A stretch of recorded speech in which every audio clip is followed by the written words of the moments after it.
Hola, tengan un buen día, jóvenes de segundo año de bachillerato. Bienvenidos a su primera sesión de refuerzo en la asignatura de matemáticas en vista a la prueba que realizará el ministerio próximamente sobre los conocimientos y aptitudes de los estudiantes que están por egresar.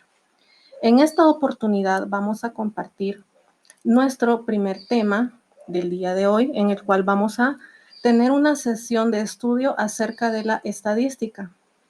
¿Qué es la estadística? La estadística es una rama de la matemática. Es la ciencia que se encarga de recolectar y analizar datos para poder describirlos, clasificarlos y luego interpretarlos y tomar decisiones fundamentales. La estadística es una de las ramas de la matemática que tiene mayor aplicación en casi cualquier área de la vida cotidiana. En cualquier área de estudio o trabajo, usted está en la posibilidad de realizar un estudio estadístico. Por eso es importante que conozcamos un poco acerca de esto. La estadística se divide en dos grandes partes. Puede ser estadística descriptiva o puede ser estadística inferencial. En esta oportunidad nos vamos a concentrar en el estudio de lo que es la estadística descriptiva. La estadística descriptiva, a su vez, puede subdividirse en tres etapas o es un proceso que consta de tres etapas, las cuales, en el mismo orden que aparecen, son las siguientes. Primero, la recolección de datos.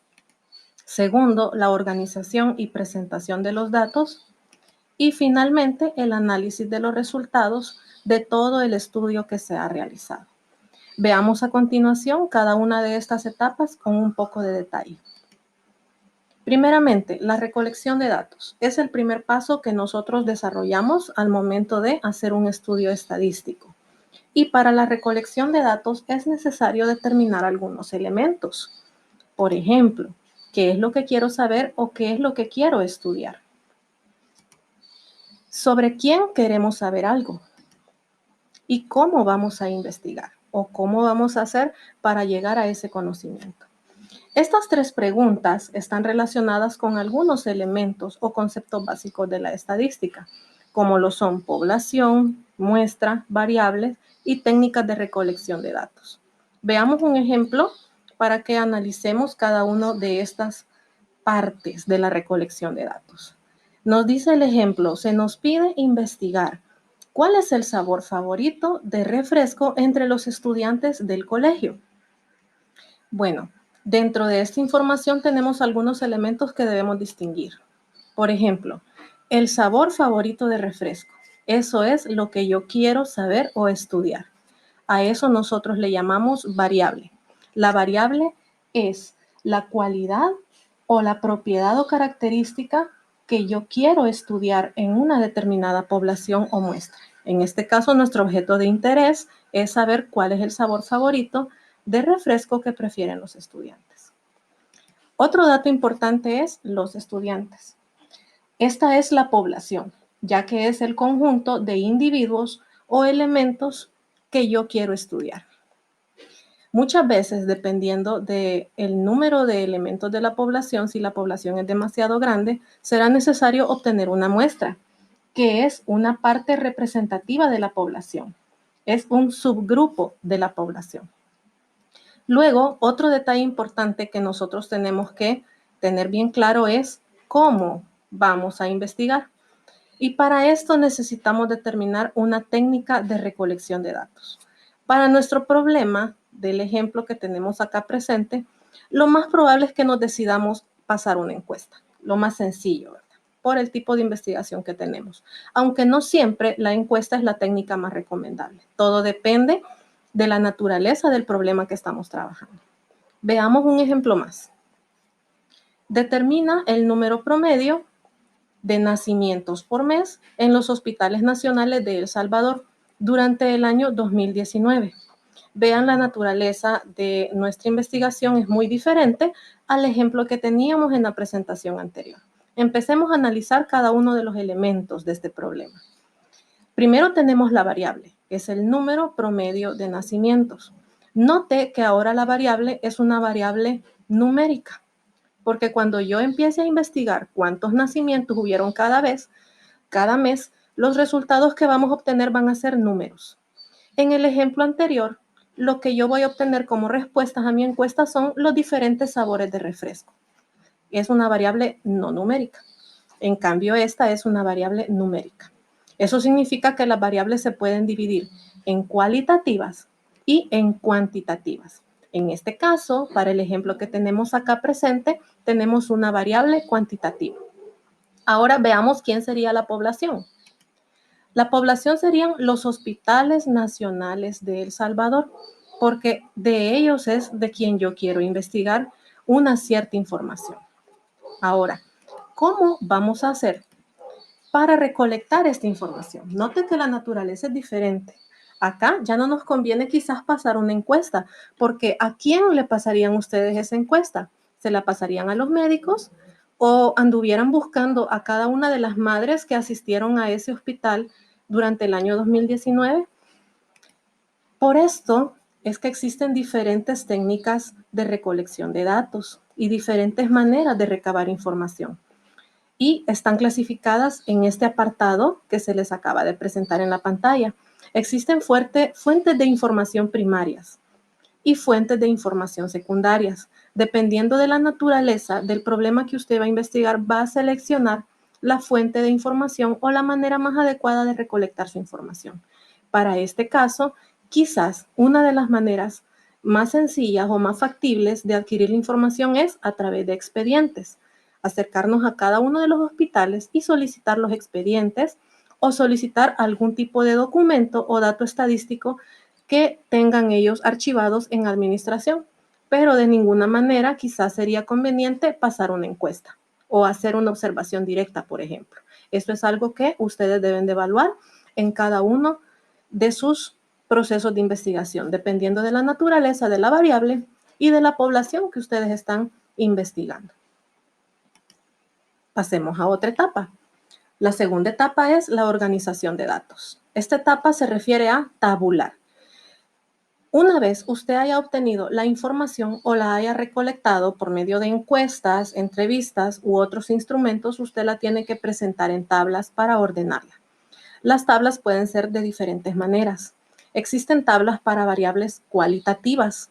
Las variables cualitativas son aquellas características que no implican números, como por ejemplo los deportes favoritos, mi comida favorita, mi color de ojos, etcétera. Cualquier cualidad de la población que no tenga que ver con variables numéricas. Luego están las tablas para variables numéricas en el caso que las variables numéricas sean discretas. Cuando una variable cuantitativa va a ser cuantitativa discreta. Cuando cada uno de los elementos de las variables yo los pueda enumerar uno por uno dentro de mi tabla. Pero si los elementos numéricos de mi variable son demasiado extensos o toman valores decimales, entonces optamos por una tabla en la cual vamos a representar esa variable por intervalos. Por ejemplo, cuando yo estoy representando las estaturas, yo voy a agrupar las diferentes estaturas por intervalos para poder representarlos de una manera más abreviada. En cambio, el número de libros que pueda aportar un joven, por ejemplo, en su mochila, no va a ser una cantidad tan extensa, sino que puede portar 1, 2, 3 o hasta 4 libros, dependiendo de los resultados de mi encuesta. Y eso lo puedo representar de manera individual, fila por fila, dentro de mi tabla. Bueno, esto es lo básico sobre las tablas de distribución de frecuencias. Pero las tablas no siempre llevan solo 2 columnas.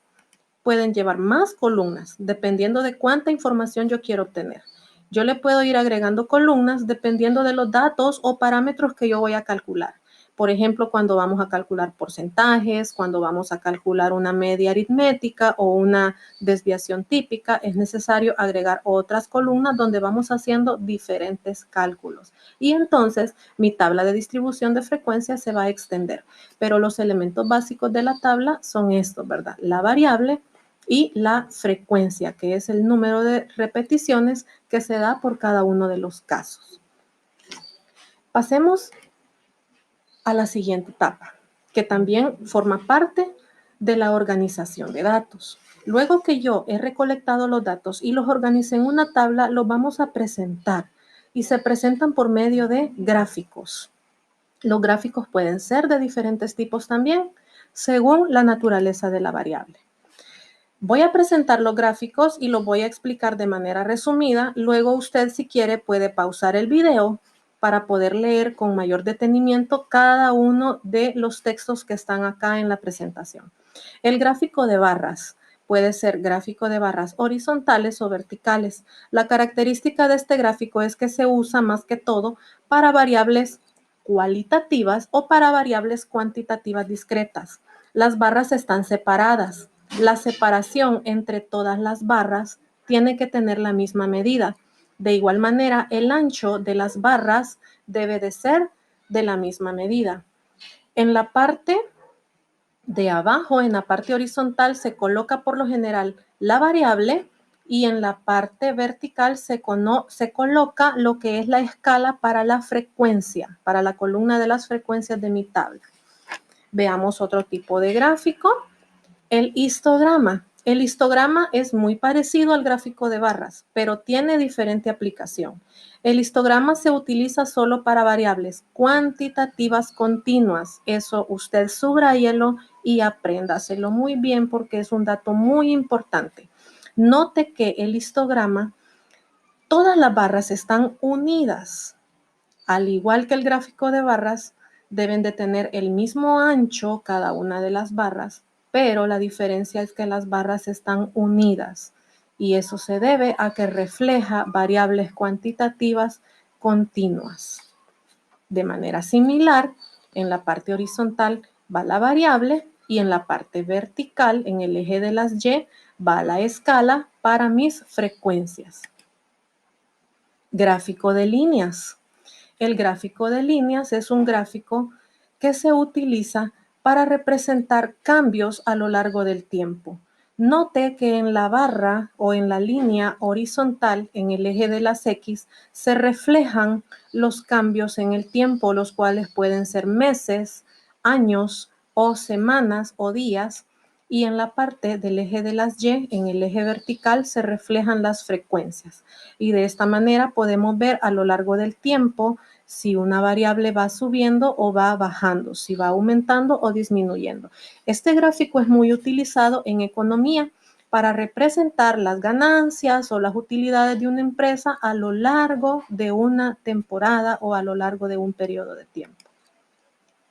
Aquí hay otros ejemplos de gráficos lineales. Note usted siempre que en la gráfica, en la parte horizontal, en el eje de las X, están reflejados siempre años o periodos de tiempo. En este gráfico hay varias líneas porque se están comparando diferentes poblaciones en un mismo gráfico. Otro gráfico es el gráfico circular o de sectores. Este gráfico se utiliza para representar variables cualitativas como colores favoritos, frutas favoritas, cualquier variable o cualidad que no tenga que ver con números, o con variables numéricas, o sea, cuantitativas, pero cuantitativas discretas. Es muy útil cuando yo quiero representar porcentajes, ¿verdad? Y pues este es el gráfico circular o gráfico de sectores. Ahora tenemos los pictogramas. Los pictogramas es una manera muy bonita y muy lúdica de representar la información. Es similar a un gráfico de barras, solo que en lugar de dibujar una barra horizontal, una barra rectangular, representamos cada una de las variables o el nivel de repetición de la variable con un dibujo alusivo a la misma variable que estamos estudiando. En este caso, se está hablando acerca del porcentaje de residuos que depositan los residentes, residuos, o sea, están hablando de basura, entonces está representado el gráfico con algunos botes de basura. Entonces, pictograma se refiere a que se refleja con dibujitos la información en lugar de una barra rectangular. Aquí hay otros ejemplos de pictogramas. Note acá en este gráfico se está representando la cantidad de árboles que se han talado por la explotación agrícola. Entonces, ya que la variable se refiere al número de árboles, de una manera muy creativa se ha hecho la gráfica con dibujitos de árboles. En esta otra gráfica se está representando números de alumnos suspendidos en matemática casualmente. y ese número de alumnos se está representando con dibujitos, ¿verdad? Que reflejan a los alumnos. Entonces, estos son ejemplos de pictograma. Estos son los gráficos más utilizados en estadística, son los gráficos básicos que usted debe conocer. Note que cada uno de ellos tiene su utilidad y la utilidad y la aplicación de ellos depende más que todo del tipo de variable que usted va a representar. No todos los gráficos son para todas las variables, así que hay que tener mucho cuidado con el gráfico que vamos a seleccionar. Bueno, media vez ya tengamos toda nuestra información ya lista y presentada, hay que hacer un análisis, ¿verdad? Y el análisis ya implica dar respuesta a los objetivos de estudio o a las preguntas que teníamos al inicio de nuestra investigación. El análisis implica hablar de porcentajes, estudiar o analizar los promedios o la media aritmética de datos, hacer un análisis respecto a la dispersión de los datos y todo esto, chicos, ya es un poquito más complejo, ya no es tanto como hacer el dibujito del gráfico y lo vamos a dejar para nuestra próxima sesión virtual del próximo sábado. Así que nos quedamos en capítulo con el último paso del proceso estadístico, que es el análisis de resultados. Hasta aquí llega la presentación. Fue un gusto haberles saludado. Espero que hayan comprendido y si no comprendieron, pues volvamos a ver el video y lo vamos a estudiar. Muchas gracias por su atención. Pasen un feliz día. Dios me les bendiga a todos. Un gusto.